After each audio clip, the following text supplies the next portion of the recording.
안녕하세요. 하리셋 인포칼스의 세바스티안입니다. 중국 브랜드들이 저렴한 플라스틱 SUV로 시장을 장악하고 있지만 지금 여러분 앞에 있는 MG MS6 EV는 MG 브랜드의 플래그십 차량으로 고급스러운 인테리어, 넉넉한 트렁크 공간, 꽤 괜찮은 연비, 그리고 일상 주행에 정말 도움이 되는 몇 가지 기능들로 여러분을 설득할 것입니다. 이번 테스트에서는 이 차의 실용성이 어느 정도인지 알아보고 내부를 살펴보고 실제 적재 용량을 확인한 뒤 과연 이 차가 여러분의 돈을 투자할 가치가 있는지 저희의 시각으로 평가해 보겠습니다. 시작합니다. MG MS6은 시장 선두주자인 테슬라 모델 Y와 폭스바겐 ID.4를 직접 겨냥한 강력한 D세그먼트 플래그십 SUV입니다. MG MS6의 외관 디자인은 강렬한 인상을 주며 포럼에서 많은 논의를 불러일으키고 있습니다. 이 차는 전장 472cm, 전폭 192cm, 전고 175cm의 크기를 가지고 있습니다.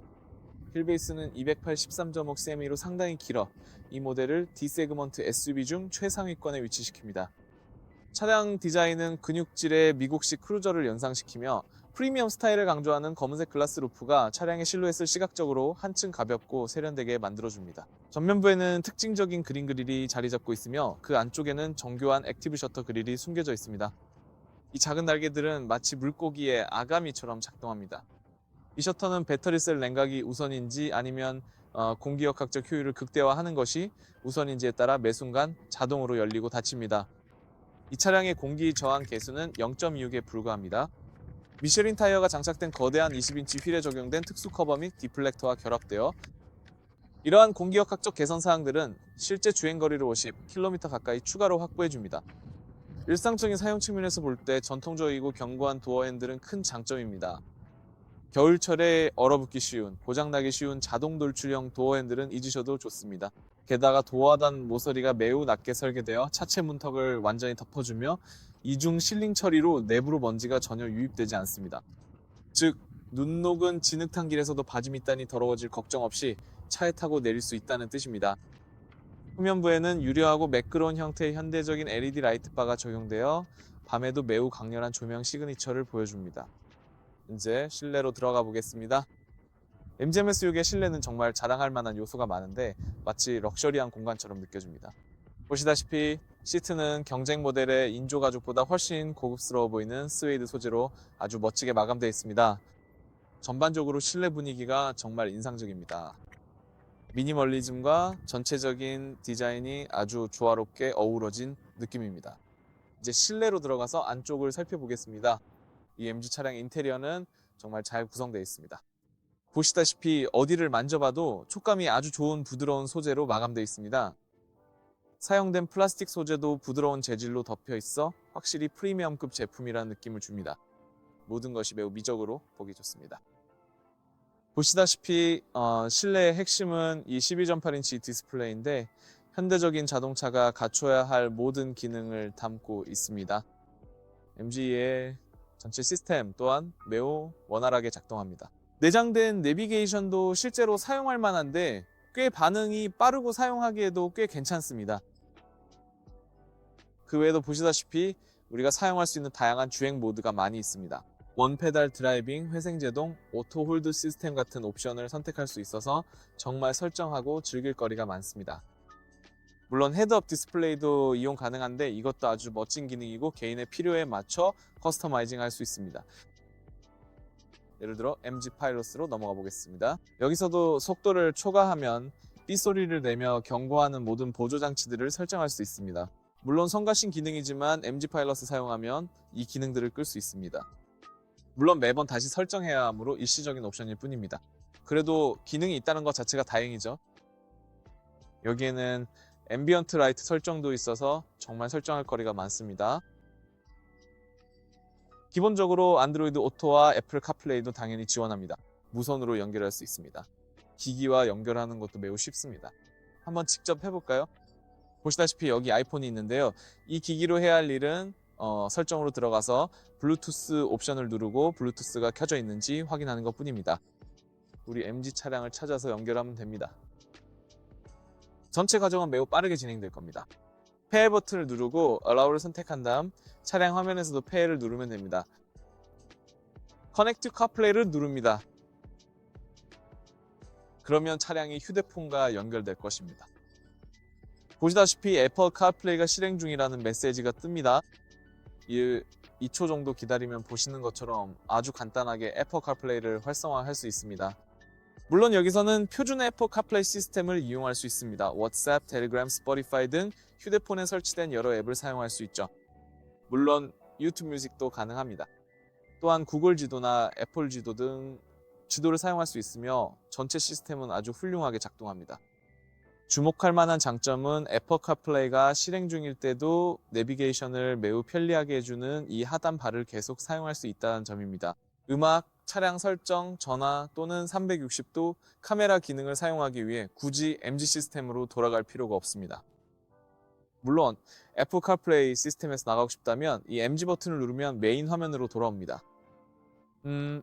또 주목할 만한 점은 360도 화면과 360도 카메라인데 정말 아주 잘 만들어졌습니다. 보시다시피 여기 카메라에 접근할 수 있고 모든 것이 매우 원활하게 작동하며 꽤 좋은 화질을 보여줍니다. 물론 여기서 몇 가지 설정을 변경할 수도 있는데 예를 들어 차량의 투명도 설정을 끌 수 있습니다. 그러면 이런 모습으로 보입니다. 주차 가이드라인도 주차를 도와주기 때문에 꽤 잘 만들어졌다고 할 수 있습니다. 하지만 거의 모든 작업을 수행할 수 있는 메인 화면 외에도 매우 잘 구성된 버튼 시스템이 갖춰져 있습니다. 보시다시피 여기 있는 이 버튼들을 활용하시면 에어컨을 켜거나 끄는 것은 물론 환기 모드나 송풍색이 조절도 가능합니다. 또한 비상등 작동이나 음악 제어처럼 주행 중에 가장 자주 쓰이는 핵심 기능들을 아주 간편하게 사용하실 수 있습니다. 그래서 이 버튼들은 실제로 이 차를 사용하는 데 큰 도움이 되며 매우 잘 설계되어 있습니다. 버튼 아래쪽을 살펴보시면 주행 방향을 손쉽게 변경할 수 있는 기능들이 배치되어 있는데요. 기본적으로 후진과 중립 기어는 물론이고 주차를 위한 P 버튼이 직관적으로 마련되어 있습니다. 또한 바로 그 P 버튼 아래쪽에는 주차 브레이크가 위치하고 있어서 상황에 따라 수동으로 직접 당겨서 작동시키거나 편리한 자동 옵션을 선택하여 사용하실 수도 있습니다. 주목할 만한 점은 이 차들의 열선 시트가 있다는 것인데 메인 화면에서 쉽게 조작하고 열선 기능을 사용할 수 있습니다. 운전석과 조수석 모두 3단계로 조절 가능한 열선 시트가 있습니다. 주목할 만한 점은 통풍 시트도 있다는 것인데 다만 옵션이 숨겨져 있어서 찾으려면 조금 수고를 해야 합니다. 먼저 차량의 공조 설정 메뉴로 들어가신 다음 시트 설정 항목으로 이동하셔야만 운전석이나 조수석의 통풍 기능을 켜실 수 있습니다. 다만 이 통풍 기능은 아쉽게도 세부적인 단계 조절은 불가능하고요. 오직 1단계로만 작동하며 기능을 켜고 끄는 것만 가능하다는 점을 꼭 참고해 주시기 바랍니다. 여기에는 열선 핸들 기능도 있습니다. 정말 중요하고 아주 편리한 기능인데 여기에도 바로가기가 있습니다. 운전석 뒤에 화면은 스티어링 휠 모양에 정말 잘 맞춰져 있어서 모든 정보가 아주 선명하게 잘 보입니다. 또한 화면 구성이 매우 직관적이어서 주행 가능 거리, 배터리 충전 상태, 현재 주행 속도 킬로메이치, 활성화된 주행 모드, 그리고 작동 중인 모든 센서 정보 등 필요한 모든 정보를 확인할 수 있습니다. 정말 필요한 모든 것이 여기에 다 갖춰져 있습니다. 디자인은 매우 스타일리시하고 미니멀하게 만들어졌습니다. 저는 이 화면이 정말 마음에 드는데 햇빛이 강한 날에도 아주 잘 보이기 때문에 정말 품질 좋게 잘 만들어졌다고 생각합니다. 스티어링 휠을 보면 여기 표준 버튼들이 배치되어 있습니다. 오른쪽은 예를 들어 음악을 재생하거나 볼륨을 조절하거나 듣고 있는 곡을 변경하는 데 사용합니다. 반면 왼쪽은 주로 크루즈 컨트롤을 사용하는 데 쓰입니다. 물론 내장된 어댑티브 크루즈 컨트롤이며 이 역시 매우 원활하게 작동합니다. 운전대 뒤쪽, 여기 창문 쪽에 카메라가 하나 있는데 이 카메라는 운전자를 관찰하며 운전자가 도로를 주의 깊게 살피지 않거나 시선이 다른 곳으로 향할 때 경고음을 울립니다. 물론 이는 우리의 안전을 위해 만들어진 기능입니다. 최신 차량에는 의무적으로 탑재되어야 하지만 때로는 성가 실수도 있어서 설정에서 변경할 수도 있습니다. 네, 기본적으로 LED 조명이 장착되어 있습니다. 여기 이 부분에 있는 거울을 사용하면 자동으로 LED 조명이 켜집니다. 정말 잘 고안된 기능입니다. 차량의 천장 중앙 부분에는 위급 상황 시 도움을 요청할 수 있는 SOS 버튼이 위치해 있고요. 그 옆으로는 이 차량에서 정말 중요하고 활용도가 높은 선루프를 손쉽게 여닫을 수 있는 조작 버튼들이 함께 배치되어 있습니다. 보시다시피 정말 거대한 유리창이라 차 안을 아주 밝게 비춰줍니다. 그래서 정말 유용하게 사용할 수 있는 멋진 기능이며 활용할 가치가 충분합니다. 운전석에서의 자세는 매우 편안합니다. 시트는 몸에 아주 잘 맞고 헤드레스트가 머리를 아주 잘 받쳐줍니다. 시트는 단순히 좋은 품질의 소재로 만들어졌습니다. 전반적으로 이 실내에 앉아있는 느낌이 매우 쾌적합니다. 그리고 충전기에 대해 언급하는 걸 깜빡했네요. 보시다시피 충전기는 당연히 중앙에 위치해 있고 아주 중요한 점은 통풍 기능이 있다는 것입니다. 최고급 프리미엄 차량이라면 반드시 갖춰야 할 기능이죠. 빠른 충전 속도를 지원하는 통풍형 충전기입니다. 제 생각에 여기는 50W 충전을 지원하는 것 같아서 정말 꽤 빠른 편입니다. 그리고 제조사에서 추가로 밝힌 내용이 있습니다. 이 차에는 30개가 넘는 수납 공간이 있습니다. 보시다시피 음료를 놓을 수 있는 공간 두 곳이 있는데 아주 독특한 방식으로 열립니다. 수납 공간들이죠. 물론 일반적인 위치에도 수납 공간이 있습니다. 제가 정말 마음에 드는 수납 공간은 이 중앙 패널 아래에 있는 공간인데 여기는 가방 같은 것을 둘 수 있는 곳입니다. 그리고 왼쪽과 오른쪽에 USB-C 포트가 있어서 아주 유용합니다. 앞좌석 실내의 주요 특징들에 대해서는 이 정도로 말씀드리면 될 것 같습니다. 뒤쪽으로 가서 어떤지 한번 살펴보죠. 뒷좌석은 중국산 SUV들의 특징이라고 할 수 있는데 보통 공간이 매우 넓고 여기도 예외는 아닙니다. 오히려 공간이 정말 엄청나게 넓다고 말씀드리고 싶네요. 보시다시피 제 체형에 맞춘 앞좌석 뒤에 앉아 있는데 무릎 공간이 정말 아주 넉넉합니다. 다리도 아주 편안하게 둘 수 있습니다. 물론 작은 단점이 하나 있는데 전기차답게 바닥 아래에 배터리가 있어서 뒷좌석 시트 위치가 다소 낮게 설정돼 있고 그래서 다리가 살짝 공중에 뜨는 느낌이 듭니다. 하지만 그렇다고 해서 아주 불편한 정도는 아닙니다. 이 점에 있어서는 더 안 좋은 전기차들도 타봤습니다. 주목할 만한 점은 여기 아주 편리한 위치에 USB-C 포트 2개가 기본으로 마련되어 있는데 눈에 잘 띄진 않습니다. 사용할 수 있는 송풍구도 있습니다. 보시다시피 머리 위 공간은 아주 넉넉합니다. 제 키가 183cm인데 저보다 10cm 더 큰 사람이 앉아도 충분히 여유롭고 편안할 것 같습니다. 파노라마 선루프는 특히 뒷좌석에서 그 진가를 발휘합니다. 정말 쾌적하고 볼거리도 있어서 좋습니다. 실내를 아주 훌륭하게 밝혀주어서 공간이 훨씬 더 넓게 느껴집니다. 팔걸이를 내려서 사용할 수 있는데 아주 부드럽고 컵홀더도 갖추고 있습니다. 물론 양쪽 모드에 아이소픽스 기본으로 장착되어 있어 총 2개의 아이소픽스를 사용할 수 있습니다. 실내에 대한 설명은 이 정도로 충분할 것 같네요. 요즘은 기본 사양이 아닌 시트 뒷면에 포켓도 있습니다. 있으면 좋죠. 특히 아이들이 있을 때는 가끔 유용하게 쓰이거든요. 전반적으로 뒷좌석은 아주 높은 점수를 주고 싶습니다. 그럼 MG의 또 다른 강점인 트렁크로 넘어가 보겠습니다. 보시다시피 트렁크는 당연히 전동식으로 열립니다. 완전히 열릴 때까지 기다려 보겠습니다. 이것이 바로 674리터 용량의 MG MSU 트렁크입니다. 정말 큼직한 사이즈를 자랑하며 아주 부드러운 소재로 깔끔하게 마감되어 있습니다. 짐이 이리저리 굴러다니지 않게 고정해주는 그물망도 있습니다. 가이드 레일이 포함된 아주 잘 작동하는 러기지 스크린이 있는데 이런 세심한 디테일까지 신경 쓴 점이 제가 차에서 좋아하는 부분입니다. 그래서 이 스크린은 작동 방식이 아주 훌륭합니다.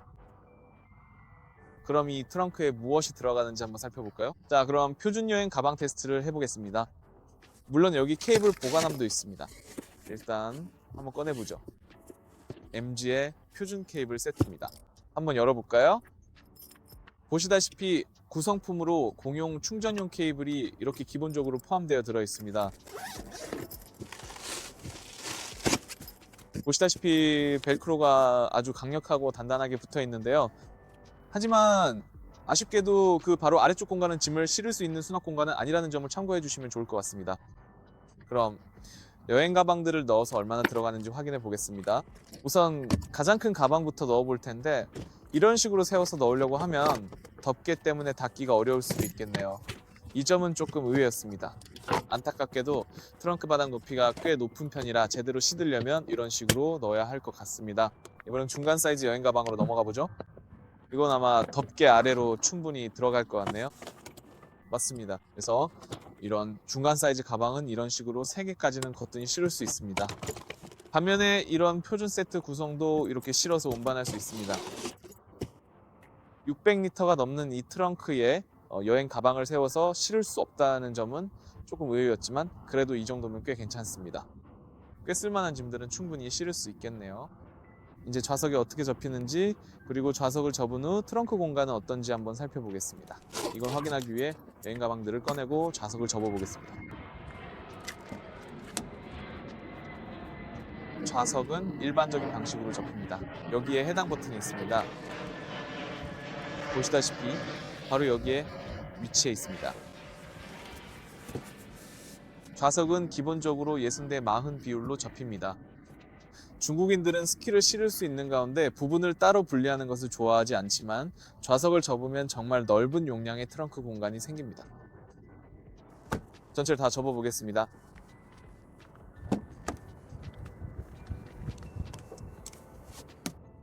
좌석을 모두 접었을 때의 적재 공간은 이런 모습입니다. 확실히 단점은 꽤 눈에 띄는 적재턱이 있다는 점입니다. 보시다시피 평평한 바닥면이 아닙니다. 턱이 꽤 높긴 하지만 그래도 정말 많은 짐을 실을 수 있으니 자랑할 만한 부분이죠. 하지만 MG에서 가장 중요한 부분인 앞쪽 트렁크, 이른바 프렁크에 대해 이야기해보죠. 한번 열어보겠습니다. 프렁크를 열려면 앞쪽 후드를 여는 레버를 사용해야 하는데 당연히 여기 있습니다. 흥미로운 점은 레버를 2번 당겨야 한다는 것입니다. 한 번, 그리고 2번. 그래야 완전히 열립니다. 이제 프렁크 쪽으로 가보죠. 아주 좋은 유압식 지지대가 설치되어 있어서 걱정할 필요가 전혀 없고 꽤 넉넉한 공간입니다. 여기에 기내용 캐리어를 한번 넣어보겠습니다. 캐리어 하나를 가져와 볼게요. 보시다시피 테슬라 모델 Y 같은 차량에 들어가는 표준 기내용 캐리어입니다. 여기에 들어가는지 확인해보죠. 완벽하게 딱 맞는 건 아니네요. 완전히 다 들어가지 않는 게 보이죠. 하지만 여기 꽤 눈에 띄게 볼록한 부분이 있네요.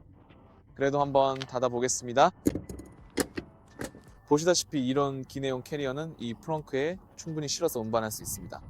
물론 이 프렁크를 케이블을 보관하거나 차에 두고 싶지만 자주 사용하지 않는 물건들을 넣어두는 용도로 활용할 수 있습니다. 왜냐하면 이 프렁크의 단점은 키나 메뉴 화면에서 열 수 없고 오직 레버를 당겨서만 열 수 있기 때문이죠. MG MS6의 트렁크들은 전반적으로 이렇게 구성되어 있습니다. 이제 이 기술이 도로 위에서 어떻게 작동하는지 평가해 볼 시간입니다. 여기에는 후륜 구동 RWD 방식과 전류 및 후륜 구동을 모두 사용하는 사륜 구동 AWD 방식, 이렇게 2가지 구동 옵션이 있습니다. 후륜 구동 방식의 기본 모델은 240마력의 출력과 350Nm의 토크를 발휘합니다. 0rpm부터 즉시 사용 가능합니다. 정지 상태에서 시속 100km까지 도달하는 데 7.3초가 걸리며 차가 매우 민첩하고 유연하게 출발하여 도심 주행에 완벽하게 적합합니다. 더 높은 성능을 원하는 분들을 위해 사륜구동 AWD 모델이 준비되어 있습니다. 이 모델은 무려 361마력의 출력과 540Nm의 토크를 발휘하며 스포츠 모드에서는 이 거대한 SUV를 단 5.1초 만에 시속 100km까지 가속시킵니다. 이는 스포츠카 수준의 기록입니다. 차체 중량이 2톤에 육박함에도 불구하고 이 차가 왜 이렇게 안정적으로 주행할까요? 그 비결은 77kWh 용량 배터리의 독특한 셀 배치 기술에 있습니다. MG 엔지니어들은 기존의 수직형 셀 배치 방식 대신 셀을 완전히 평평하게 눕혔습니다. 덕분에 초저상형의 매우 얇은 배터리 구조가 탄생했습니다. 이로 인해 차량의 무게중심이 획기적으로 낮아졌고 코너를 돌 때 이를 체감할 수 있습니다. 차량은 제어할 수 없이 흔들리는 경향이 없으며 실내에는 다리를 뻗을 수 있는 공간이 훨씬 더 많이 확보되었습니다. 실내 정숙성은 높은 수준이며 스티어링 휠은 기분 좋은 저항감을 줍니다. 서스펜션은 탄력 있게 세팅되어 있어 평탄한 노면에서는 차가 부드럽게 미끄러지듯 주행합니다. 하지만 깊은 가로방향 요철이나 움푹 파인 맨홀 뚜껑을 지날 때는 하체의 측면 강성이 느껴지며 그 충격이 탑승자의 척추까지 전달될 수 있습니다. 충전과 관련해서는 이 모델의 가장 큰 타협점이라고 할 수 있습니다. 최대 DC 급속 충전 출력은 144kW입니다. 배터리 아키텍처와 충전 곡선을 고려할 때 급속 충전소에서 배터리를 10%에서 80%까지 충전하는데 약 38분이 소요됩니다. 2016년 기준으로는 시장 표준에 미치지 못하는 결과입니다. 반면 성가신 어시스턴트는 제한 속도를 초과할 때마다 끊임없이 소리내어 경고를 반복해서 정신적으로 피로하게 만듭니다. MG 파일럿 메뉴에서 끌 수 있지만 시동을 끌 때마다 시스템이 초기화됩니다. 기본 롱 레인지 모델은 $47,500 정도입니다. 풍부한 옵션을 갖춘 후륜 구동 트로피 모델은 51,000달러이며 듀얼 모터 AWD를 탑재한 최상위 모델은 55,000달러로 가격표가 마무리됩니다. 패키지에는 훌륭한 7년 차량 보증과 배터리에 대한 10년 보증이 포함됩니다. 결론적으로 MG MS6 EV는 정말 매력적인 대안입니다. 이 차는 뛰어난 옵션과 멋진 외관, 매우 넓은 공간을 갖춘 패밀리 SUV로 충전 속도가 조금만 더 빨랐더라면 이 세그먼트의 왕이 될 수도 있었을 것입니다. 하지만 현재 가격대에서는 테슬라 모델 Y와 매우 흥미롭고 치열한 경쟁을 펼쳐야 할 것입니다. 이 모델에 대해 어떻게 생각하시는지 댓글로 남겨주시고 오늘 영상은 여기까지입니다. 좋아요 눌러주세요.